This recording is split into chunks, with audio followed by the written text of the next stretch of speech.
Dracula, Chapter 27. Mina Harker's Journal. November 1st. All day long we have traveled, and at a good speed. The horses seem to know that they are being kindly treated, for they go willingly, their full stage at best speed. We have now had so many changes, and find the same things so constantly, that we are encouraged to think that the journey will be an easy one. Mr. Van Helsing is laconic. He tells the farmers that he is hurrying to Bistritz, and pays them well to make the exchange of horses. We get hot soup, or coffee, or tea, and we go off. It is a lovely country, full of beauties of all imaginable kinds, and the people are brave, and strong, and simple, and seem full of nice qualities. They are very, very superstitious. In the first house we stopped, when the woman who served us saw the scar on my forehead, she crossed herself and put out 2 fingers towards me to keep off the evil eye. I believe they went to the trouble of putting an extra amount of garlic into our food, and I can't abide garlic. Ever since then I have taken care not to take off my hat or veil, and so have escaped their suspicions.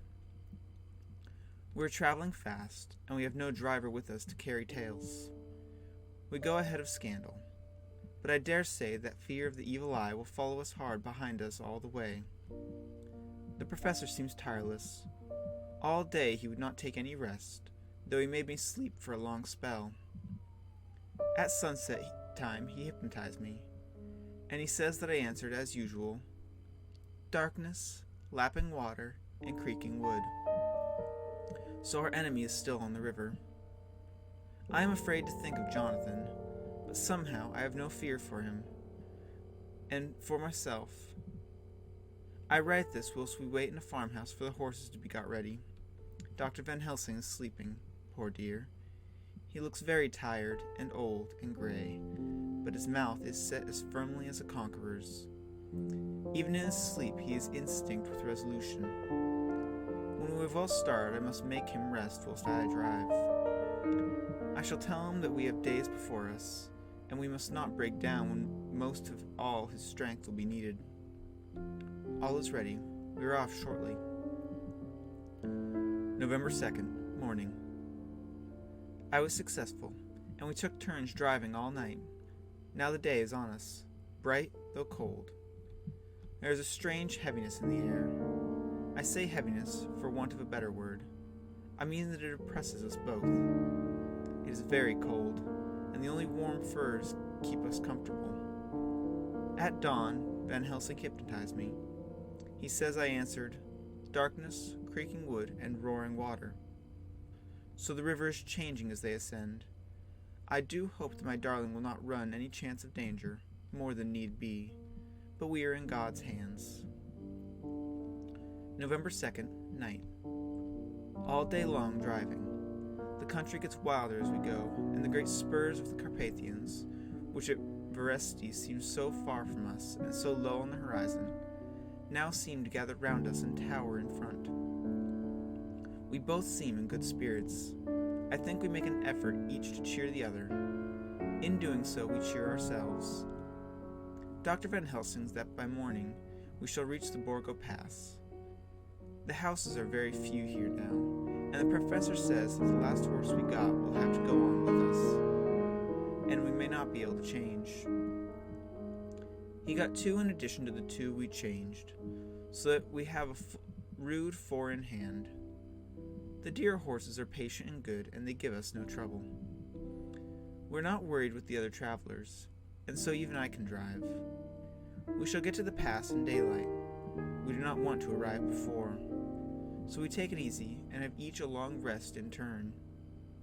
Oh, what will tomorrow bring us? We go to the place where my poor darling suffered so much.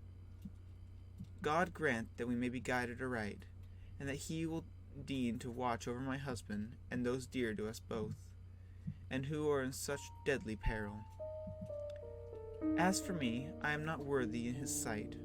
Alas, I am unclean to his eyes, and shall be until he may deign to let me stand forth in his sight as one of those who has not incurred his wrath.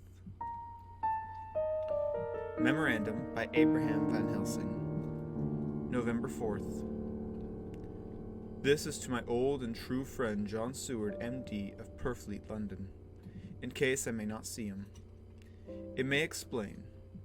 It is morning, and I write by a fire which all night I have kept alive, Madam Mina aiding me. It is cold, cold, so cold that the grey heavy sky is full of snow, which when it falls will settle for all winter as the ground is hardening to receive it. It seems to have affected Madam Mina. She has been so heavy of head all day that she was not like herself. She sleeps and sleeps and sleeps. She who is usually so alert, have done literally nothing all day, and even have lost her appetite. She make no entry into her little diary, she who writes so faithful at every pause. Something whispered to me that all is not well. However, tonight she is more vif. Her long sleep all day have refreshed and restored her, for now she is all sweet and bright as ever. At sunset I try to hypnotize her, but alas, with no effect. The power has grown less and less with each day, and tonight it failed me altogether. Well, God's will be done, whatever it may be, and whithersoever it may lead. Now to the historical. For as Madam Mina write not in her stenography, I must, in my cumbrous old fashion, that so each day of us may not go unrecorded. We got to the Borgo Pass just after sunrise yesterday morning.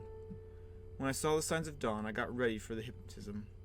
We stopped our carriage and got down so that there might be no disturbance.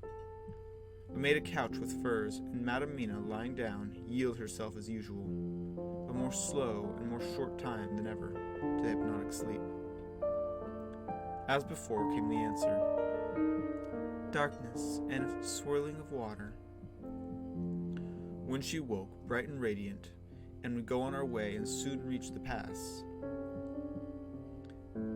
At this time and place she became all on fire with zeal.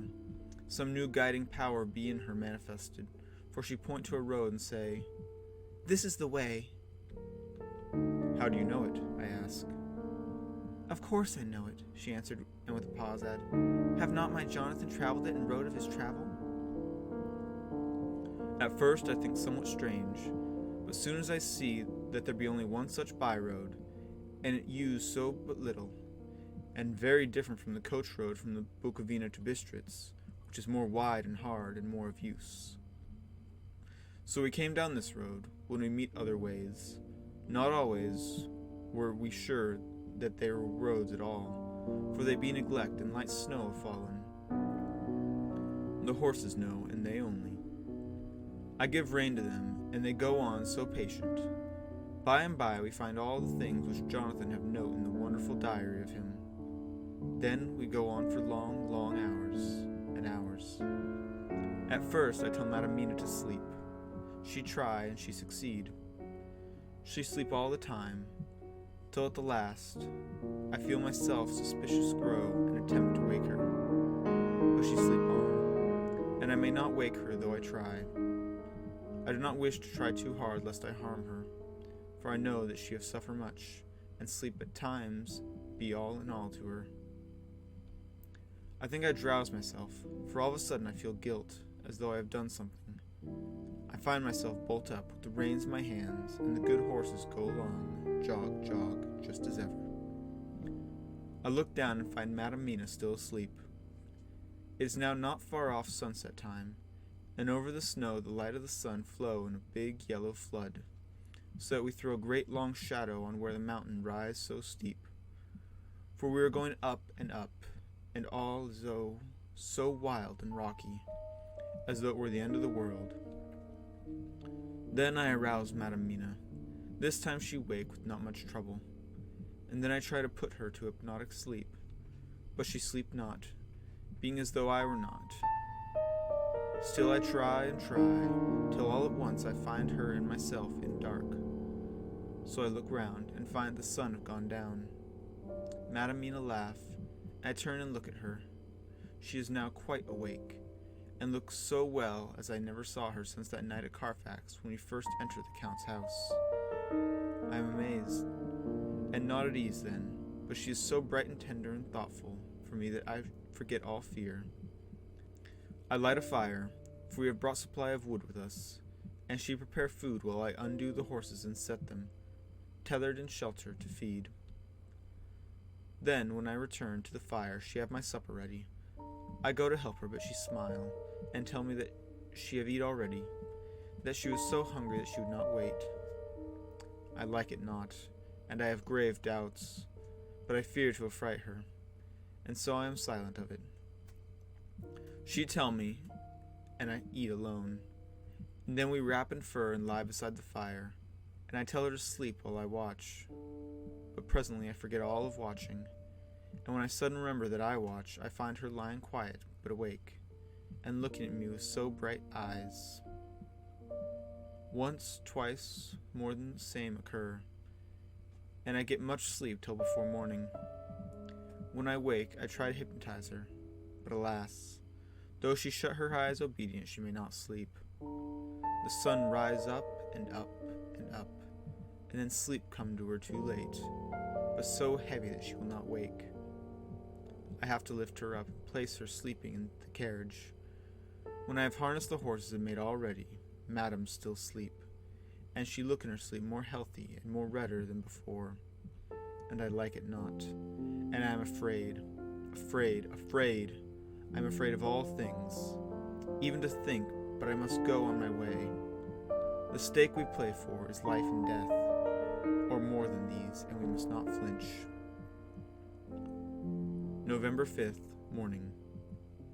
Let me be accurate in everything, for though you and I have seen some strange things together, you may at first think that I, Van Helsing, am mad, that the many horrors and the so long strain on nerves has at last turned my brain.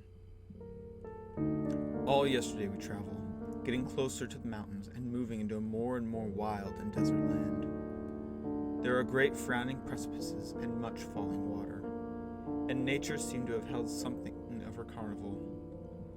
Madam Mina still sleep, and though I did have hunger and appeased it, I could not waken her, even for food. I began to fear that the fatal spell of the place was upon her, tainted as she is with that vampire baptism.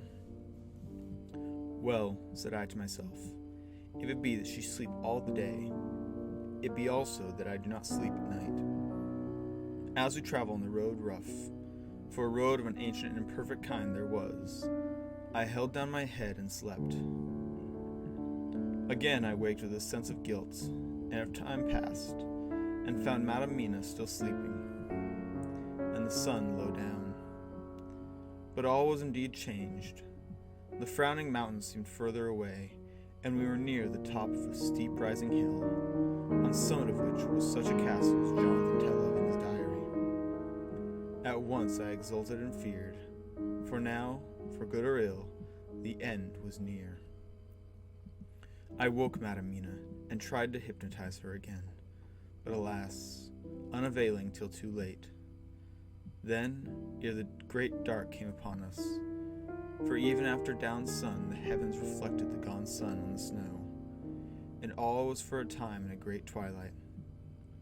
I took out the horses and fed them in what shelter I could.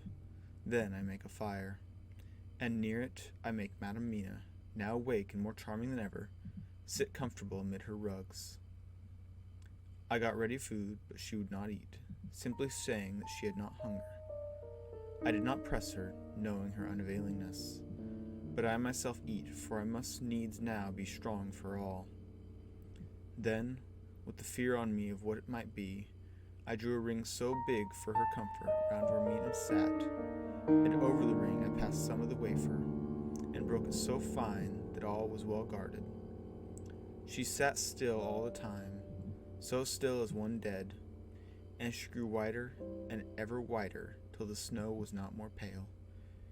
And no word she said, but when I drew near, she clung to me, and I could not know that the poor soul shook from her head to feet with a tremor that was pain to feel. I said to her presently, when she had grown more quiet, "Will you not come over to the fire?" For I wished to make a test of what she could. She rose obedient, but when she had made a step, she stopped and stood as one stricken. "Why not go on?" I asked. She shook her head, and, coming back, sat down in her place. Then, looking at me with open eyes as one waked from sleep, she said simply, "I cannot," and remained silent. I rejoiced, for I knew that what she could not, none of those that we dreaded could. Though there might be danger to her body, yet her soul was safe. Presently the horses began to scream and tore at their tethers till I came to them and quieted them. When they did feel my hands on them, they whinnied low as in joy, and licked my hands, and were quiet for a time. Many times through the night did I come to them, till it arrived to the cold hour, when all nature is at its lowest, and every time my coming was with them quiet of them. In the cold hour the fire began to die, and I was about stepping forth to replenish it. For now the snow came in flying sweeps, and with it a chill mist. Even in the dark there was a light of some kind, as there ever is over snow, and it seemed as though the snow flurries and the wreaths of mist took shape as of women with trailing garments. All was in dead, grim silence, only that the horses whinnied and cowered, as if in terror of the worst. I began to fear, horrible fears, but then came to me the sense of safety in that ring wherein I stood. I began, too, to think that the imaginings were of the night, and the gloom, and the unrest that I have gone through, and all the terrible anxiety. It was as though my memories of all of Jonathan's horrid experience were befooling me, for the snowflakes and the mist began to wheel and circle round, till I could get as though a shadowy glimpse of those women that would have kissed him. And then the horses cowered lower and lower, and moaned in terror, as men do in pain. Even the madness of fright was not to them, so that they could break away. I feared for my dear Madam Mina when these weird figures drew near and circled round. I looked at her, but she sat calm and smiled at me. When I would have stepped over to the fire to replenish it, she caught me and held me back and whispered, like a voice that one hears in a dream, so low it was, "No, no, do not go without. Here you're safe." I turned to her, and looking in her eyes, said, "But you, it is for you that I fear." Whereat she laughed a low laugh and unreal, and said to me, "Fear for me? Why fear for me? None safer in all the world from them than I am." And as I wondered at the meaning of her words, a puff of wind made the flame leap up, and I see the red scar on her forehead. Then, alas, I knew. I did not. I would soon have learned, for the wheeling figures of the mist and snow came closer, but keeping ever without the holy circle. Then they began to materialize till, if God have not taken away my reason, for I saw it through my eyes, there were before me in actual flesh the same three women that Jonathan saw in the room, when they would have kissed his throat. I knew the swaying round forms, the bright hard eyes, the white teeth, the ruddy color and voluptuous lips. They smiled ever at poor dear Madam Mina, and as their laugh came through the silence of the night, they twined their arms and pointed to her and said in those so sweet tingling tones that Jonathan said were of intolerable sweetness, of the water glasses, "Come, sister, come to us. Come, come." In fear I turned to my poor Madam Mina, and my heart with gladness leapt like flame, for oh, the terror in her sweet eyes, the repulsion, the horror, told a story to my heart that was all of hope. God be thanked she was not yet of them. I seized some of the firewood which was by me, and holding out some of the wafer, advanced on them towards the fire. They drew back before me, and laughed their low, horrid laugh. I fed the fire, and feared them not, for I knew that we were safe within our protections. They could not approach me while so armed, nor Madam Mina while she remained within the ring, which she could not leave no more than they could enter. The horses had ceased to moan, and lay still on the ground. The snow fell on them softly, and they grew whiter. I knew that there was, for the poor beast, no more of terror. And so we remained till the red of the dawn, to fall through the snow gloom. I was desolate and afraid, and full of woe and terror. But when that beautiful sun began to climb the horizon, life was to me again. At the first coming of the dawn, the horrid figures melted in their whirling mist and snow. The wreaths of transparent gloom moved away toward the castle and were lost.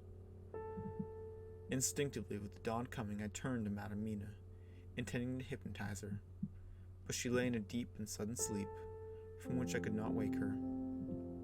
I tried to hypnotize her through her sleep, but she made no response, none at all, and the day broke. I fear yet to stir. I have made my fire and seen the horses. They are all dead. Today I have much to do here, and I keep waiting till the sun is up high, for there may be places where I must go, where that sunlight, though snow and mist obscure it, will to me be a safety. I will strengthen me with breakfast, and then I will to my terrible work. Madame Mina still sleeps, and, God be thanked, she is calm in her sleep. Jonathan Harker's Journal, November 4th, evening. The accident to the launch has been a terrible thing for us. Only for it should have overtaken the boat long ago, and by now my dear Mina would have been free. I fear to think of her, off in the wolds of that horrid place. We have got horses, and we follow on the track. I note this while Skadalming is getting ready. We have our arms. The Zgani must look out if they mean fight. Oh, if only Morris and Seward were with us. We must only hope. If I write no more, goodbye, Mina. God bless and keep you. Dr. Seward's Diary, November 5th. With the dawn, we saw the body of the Zgani before us dashing away from the river with their leader wagon. They surrounded it in a cluster and hurried along as though beset. The snow is falling lightly, and there is a strange excitement in the air. It may be our own feelings, but the depression is strange. Far off, I hear the howling of wolves. The snow brings them down from the mountains, and there are dangers to all of us, and from all sides. The horses are nearly ready, and we are soon off. We ride to death of someone. God alone knows who, or where, or what, or when, or how it may be. Dr. Van Helsing's Memorandum, November 5th, afternoon. I am at least sane. Thank God for that mercy at all events, though the proving it has been dreadful. When I left Madame Mina sleeping within the holy circle, I took my way to the castle. The blacksmith hammer which I took in the carriage from Verset was useful. Though the doors were all open, I broke them off the rusty hinges, lest some ill intent or ill chance should close them, so that being entered I might not get out. Jonathan's bitter experience served me here. By memory of his diary, I found my way to the old chapel, for I knew that here my work lay. The air was oppressive. It seemed as if there was some sulphurous flame, which at times made me dizzy. Either there was a roaring in my ears, or I heard afar the howling of wolves. Then I bethought me of my dear Madame Mina, and I was in terrible plight. The dilemma had me between his horns. Her I had not dared to take into this place, but left safe from the vampire in that holy circle. And yet, even there would be the wolf. I resolved me that my work lay here, and that as to the wolves we must submit, if it be God's will. At any rate, it was only death and freedom beyond. Should I choose for her? Had it been for myself, the choice had been easy. The maw of the wolf were better to rest in than the grave of the vampire. So I make my choice to go on with my work. I knew that there were at least 3 graves to find, graves that are in habit. So I search, and I find one of them. She lay in her vampire sleep, so full of life and voluptuous beauty that I shuddered at the thought of coming to have to murder. Ah, I doubt not that in old time, when such things were many a man who set forth to do such a task as mine, found at last his heart fail him, and then his nerve. So he delay, till the mere beauty of the fascination of the woman, undead, have hypnotized him. And he remain on, till sunset come, and the vampire's sleep be over. Then the beautiful eyes of the fair woman open and look love, and the voluptuous mouth present to a kiss, and man is weak. And there remain one more victim in the vampire fold, one more to swell the grim and grisly ranks of the undead. There is some fascination, surely, when I am moved by the mere presence of such a one, even lying as she lay in the tomb, fretted with age and heavy with dust of centuries, though there be that horrid odor such as the lairs of the Count had had. Yes, I was moved. I, Van Helsing, with all my purpose and with my motive for hate. I was moved to a yearning for delay, which seemed to have paralyzed my faculties and to clog my very soul. It may have been the need of natural sleep, and the strange oppression of the air were beginning to overcome me. Certain was that I was lapsing into sleep, the open-eyed sleep of one who yields to a sweet fascination, when there came through the snow-stilled air a long, low wail, so full of woe and pity that it woke me like the sound of a clarion, for it was the voice of my dear Madam Mina that I heard. Then I braced myself to my horrid task, and found by retching away tomb-tops one of the other sisters, the other dark one. I dared not pause to look on her as I had on her sister, lest once more I should begin to enthrall. But I go on searching until, presently, I find in a great high tomb, as if made to one much beloved, that other fair sister, which, like Jonathan, I had seen to gather herself out of the atoms of the mist.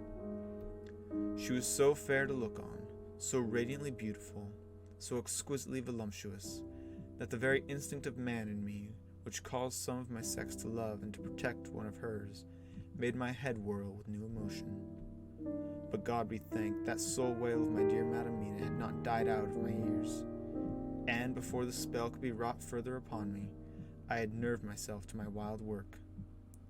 By this time I had searched all the tombs in the chapel, so far as I could tell, and as there had been only 3 of these undead phantoms around us in the night, I took it that there were no more active undead existent.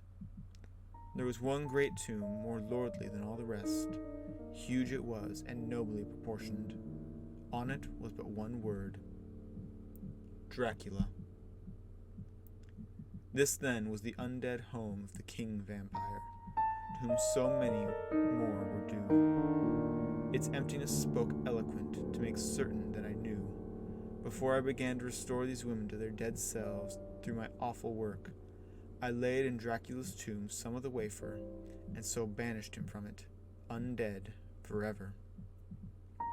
Then I began my terrible task, and I dreaded it. Had it been but one, it had been easy, comparative, but 3. To begin twice more after I had been through a deed of horror, for it was terrible with the sweet Miss Lucy.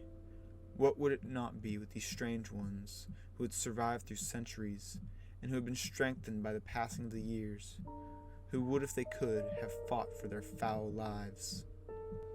Oh, my friend John, it was butcher work. Had I not been nerved by the thoughts of other dead, and of the living over whom hung such a pall of fear, I could not have gone on. I tremble and tremble even yet, though till all was over. God be thanked, my nerve did stand. Had I not seen the repose in the first place, and the gladness that stole over it, just ere the final dissolution came, as realization that the soul had been won, I could not have gone further with my butchery. I could not have endured the horrid screeching as the stake drove home, the plunging of the writhing form, the lips of bloody foam.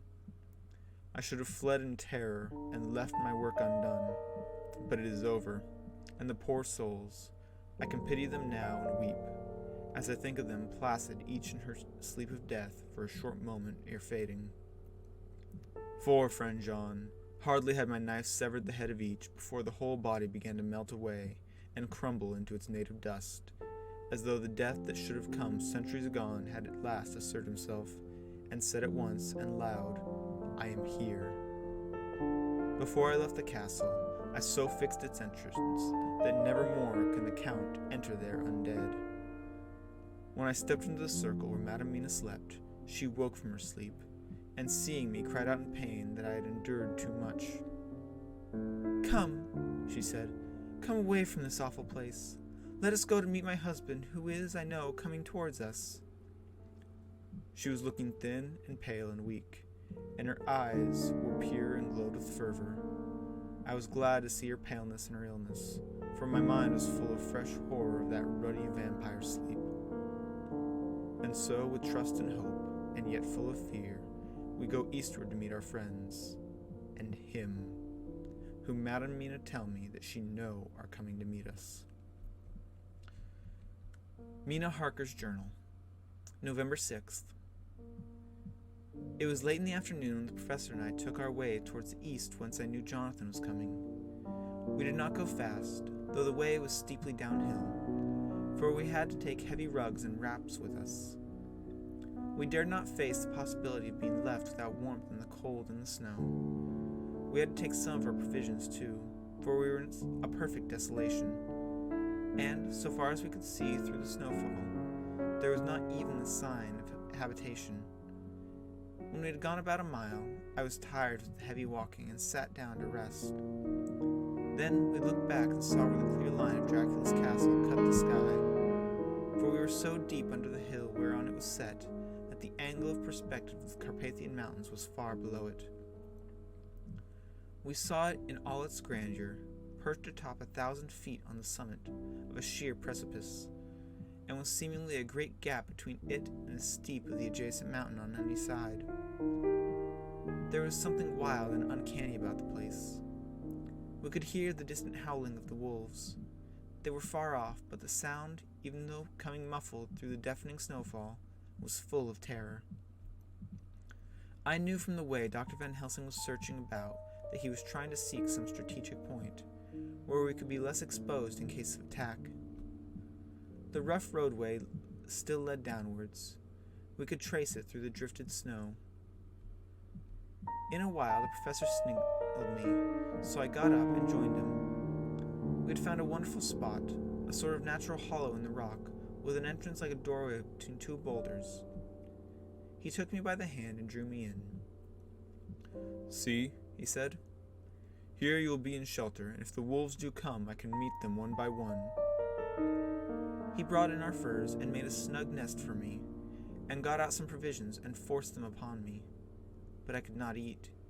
Even to try to do so was repulsive to me, and, much as I would have liked to please him, I could not bring myself to attempt. He looked very sad, but did not reproach me. Taking his field glasses from the case, he stood on top of the rock and began to search the horizon. Suddenly, he called out, "Look, Madam Mina, look, look!" I sprang up and stood beside him on the rock. He handed me his glasses and pointed. The snow was falling more heavily and swirled about fiercely, for a high wind was beginning to blow. However, there were times when there were pauses between the snow flurries, and I could see a long way around. From the height where we were, it was possible to see a great distance, and far off, beyond the white waste of snow, I could see the river lying like a black ribbon in kinks and curls as it wound its way. Straight in front of us, and not far off, in fact, so near that I wondered had we not noticed it before, came a group of mounted men hurrying along. In the midst of them was a cart, a long leader wagon, which swept from side to side like a dog's tail wagging. With each stern inequality of the road outlined against the snow as it were, I could see from the men's clothes that they were peasants of gypsies or some kind. On the cart was a great square chest. My heart leapt as I saw it, for I felt that the end was coming. The evening was now drawing close, and well I knew that at sunset the thing which was till then imprisoned there would take new freedom, and could in any and many forms elude all pursuit. In fear I turned to the professor. To my consternation, however, he was not there. An instant later I saw him below me. Round the rock he had drawn a circle, such as we had found in the shelter the night before. When he had completed it, he stood beside me again, saying, "At least you shall be safe here from him." He took the glasses from me, and at the next lull of the snow swept the whole space below us. "See," he said, "they can come quickly. They are flogging the horses and galloping as hard as they can." He paused and went on in a hollow voice. "They are racing for the sunset. We may be too late. God's will be done." Down came another blinding rush of driving snow, and the whole landscape was blotted out. It soon passed, however, and once more his glasses were fixed on the plain. Then came a sudden cry. "Look, look, look! See, 2 horsemen follow fast, coming up from the south. It must be Quincy and John. Take the glass, look before the snow blots it all out." I took it and looked. The 2 men might be Dr. Seward and Mr. Morris. I knew at all events that neither of them was Jonathan. At the same time, I knew that Jonathan was not far off. Looking around, I saw on the north side of the coming party 2 other men, riding at breakneck speed. One of them I knew was Jonathan, and the other I took, of course, to be Lord Godalming. They too were pursuing the party with the cart. When I told the professor, he shouted in glee like a schoolboy, and after looking intently till a snowfall made the sight impossible, he laid his Winchester rifle ready for use against the boulder at the opening of our shelter. "They are all converging," he said. "When the time comes, we shall have gypsies on all sides." I got out my revolver ready to hand, for whilst we were speaking, the howling of the wolves came louder and closer. When the snowstorm abated a moment, we looked again. It was strange to see the snow falling in such heavy flakes close to us, and beyond, the sun shining more and more brightly as it sank down toward the far mountain tops. Sweeping the glass all around us, I could see here and there dots moving singly, and in 2s and 3s and larger numbers. The wolves were gathering for their prey. Every instant seemed an age whilst we waited. The snow came now in fierce bursts, and the snow was driven with fury as it swept upon us in circling eddies. At times we could not see a man's arm length before us, but at others, as the hollow-sounding wind swept by us, it seemed to clear the airspace around us so we could see afar off. We had of late been so accustomed to watch the sunrise and sunset that we knew with fair accuracy when it would be, and we knew that before long the sun would set. It was hard to believe that by our watches it was less than an hour that we waited in that rocky shelter before the various bodies began to converge close upon us. The wind came now with fiercer and more bitter sweeps, and more steadily from the north. It seemingly had driven the snow clouds from us, for with only occasional bursts the snow fell. We could distinguish clearly the individuals of each party, and the pursued and the pursuers. Strangely enough, those pursued did not seem to realize, or at least to care, that they were pursued. They seemed, however, to hasten with redoubled speed as the sun dropped lower and lower on the mountain tops. Closer and closer they drew. The professor and I crouched down behind our rock and held our weapons ready. I could see that he was determined that they should not pass. One and all were quite unaware of our presence. All at once 2 voices shouted to "Halt!" One was my Jonathan's, raised in a high key of passion, and the other Mr. Moore's strong, resolute tone of quiet command. The gypsies may have not known the language, but there was no mistaking the tone. In whatever tongue the words were spoken, instinctively they reined in, and at an instant Lord Godalming and Jonathan dashed up at one side, and Dr. Seward and Mr. Morris on the other. And the leader of the gypsies, a splendid-looking fellow who sat on his horse like a centaur, waved them back, and in a fierce voice gave to his companions some word to proceed. They lashed the horses, which sprang forward, but the 4 men raised their Winchester rifles, and in an unmistakable way commanded them to stop. At the same moment, Dr. Van Helsing and I rose behind the rock and pointed our weapons at them. Seeing that they were surrounded, the men tightened their reins and drew up. The leader turned to them and gave a word at which every man of the gypsy party drew what weapon he carried, knife or pistol, and held himself in readiness to attack. Issue was joined in an instant. The leader, with a quick movement of his rein, threw his horse out in front, and pointing first to the sun, now close down on the hilltops, and then to the castle, said something which I did not understand. For answer, all 4 men of our party threw themselves from their horses and dashed towards the cart. I should have felt terrible fear at seeing Jonathan in such danger, but that the ardor of battle must have been upon me as well as the rest of them. I felt no fear, but only a wild, surging desire to do something. Seeing the quick movement of our parties, the leader of the gypsies gave a command. His men instantly formed round the cart in a sort of undisciplined endeavor, each one shouldering and pushing the other in his eagerness to carry out the order. In the midst of this, I could see that Jonathan on one side of the ring of men and Quincy on the other were forcing a way to the cart. It was evident that they were bent on finishing their task before the sun should set. Nothing seemed to stop or even hinder them.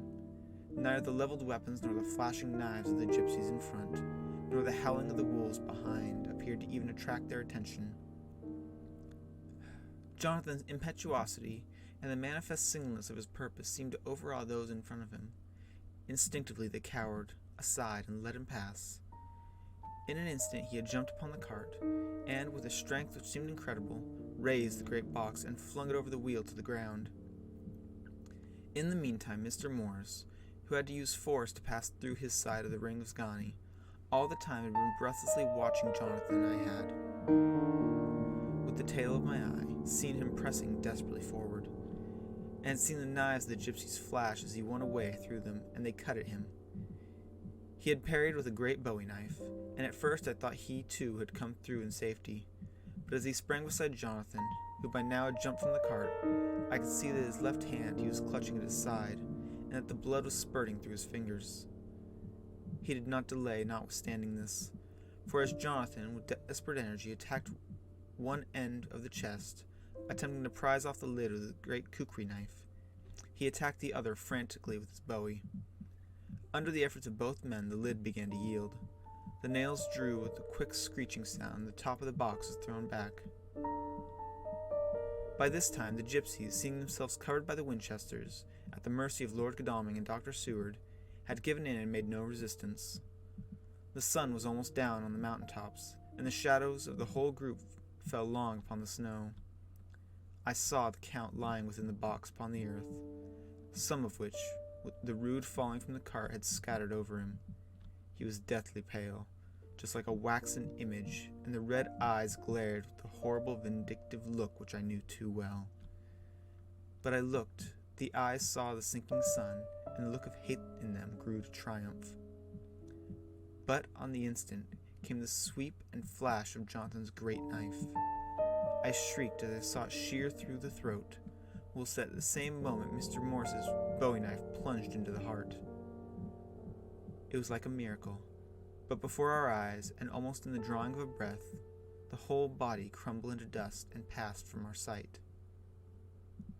I shall be glad as long as I live that even in that moment of final dissolution, there was in the face a look of peace, such as I never could have imagined might have rested there.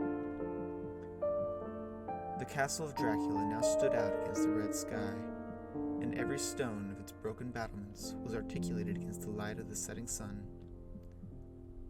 The gypsies, taking us in some way the cause of the extraordinary disappearance of the dead man, turned without a word and rode away as if for their lives. Those who were unmounted jumped upon the leader wagon and shouted to the horsemen not to desert them. The wolves, which had withdrawn to a safe distance, followed in their wake, leaving us alone. Mr. Morris, who had sunk to the ground, leaned on his elbow, holding his hand pressed to his side. The blood still gushed through his fingers. I flew to him, for the holy circle did not keep me back. So did the 2 doctors. Jonathan knelt behind him, and the wounded man laid back his head on his shoulder. With a sigh, he took a feeble effort, my hand in that of his own, which was unstained. He must have seen the anguish of my heart in my face, for he smiled at me and said, "Oh, I'm only too happy to have been of any service." "Oh, God!" he cried suddenly, looking up at the sitting posture and pointing to me. It was worth for this to die. Look, look. The sun was now right down upon the mountaintop, and the red gleams fell upon my face, so that it was bathed in rosy light. With one impulse, the men sank to their knees, and a deep and earnest "Amen" broke from all their eyes, followed the pointing of his finger. The dying man spoke. Now God be thanked that all this has not been in vain. See, the snow is not more stainless than her forehead. The curse has passed away. And to our bitter grief, with a smile and in silence, he died, a gallant gentleman.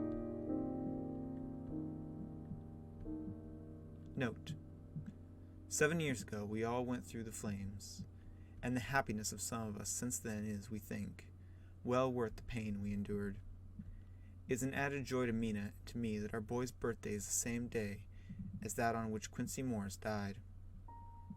His mother holds, I know, the secret belief that some of our brave friend's spirit has passed into him. His bundle of names linked all our little band of men together, but we call him Quincy. In the summer of this year we made a journey to Transylvania, and went over the old ground which was and is to us so full of vivid and terrible memories. It was almost impossible to believe that the things which we had seen with our own eyes and heard with our own ears were living truths. Every trace of all that we had been was blotted out.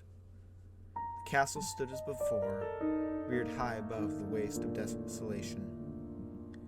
When we got home, we were talking of the old time, which we could all look back on without despair, for Godalming and Seward were both happily married. I took the papers from the safe where they had been ever since our return so long ago. We were struck with the fact that in all the mass of material which the record is composed, there's hardly one authentic document, nothing but a mass of typewriting, except the latter book notes of Mina and Seward and myself, and Van Helsing's memorandum. We could hardly ask anyone, even did we wish to accept these as proofs of so wild a story. Van Helsing summed it all up as he said, with our boy on his knee, "We want no proofs. We ask none to believe us. This boy will someday know what a brave and gallant woman his mother is. Already he knows her sweetness and loving care. Later on he will understand how some men so loved her that they did dare much for her sake." Jonathan Harker. The end.